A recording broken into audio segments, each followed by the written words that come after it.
అందుబాటులో దొరుకుతున్న నేపథ్యంలో ఇంకా వీటికి అడ్డుకట్ట వేయలేకపోతున్నాం అధ్యక్ష రాష్ట్రంలో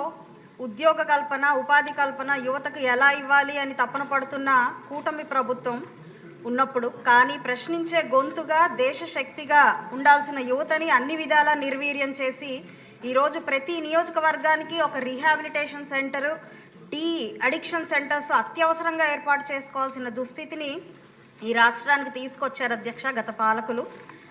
టీడీపీ హయాంలో శివారు ప్రాంతాల్లో చెక్ పోస్టులు, పాట్రోలింగ్ ప్రహార చాలా సమర్థవంతంగా కొనసాగేవి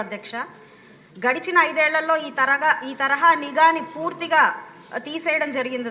పట్టపగలే జనావాసాల మధ్యలో ఈ గంజాయి, డ్రగ్స్ సేకరణ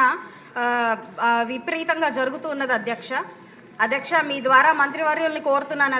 పూర్తిగా అర్బన్ ప్రాంతం అవడం వల్ల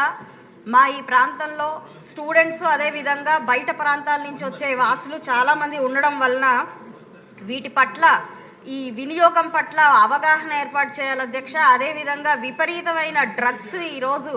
వాడుతున్న నేపథ్యంలో బోల్డెన్ అరెస్టులు కూడా జరుగుతున్నాయి ఎన్నో రకాలుగా పేపర్లో చూస్తున్నాం మా నియోజకవర్గం నుంచి. కాబట్టి ఆ పాట్రోలింగ్ వ్యవస్థ అదేవిధంగా అవసరమైన ప్రాంతాల్లో చెక్ పోస్టులను ఏర్పాటు చేసి సీసీ కెమెరాలను కూడా అత్యవసర ప్రాంతాల్లో ఏర్పాటు చేయాల్సిందిగా మంత్రివర్యులు కోరుకుంటున్నాను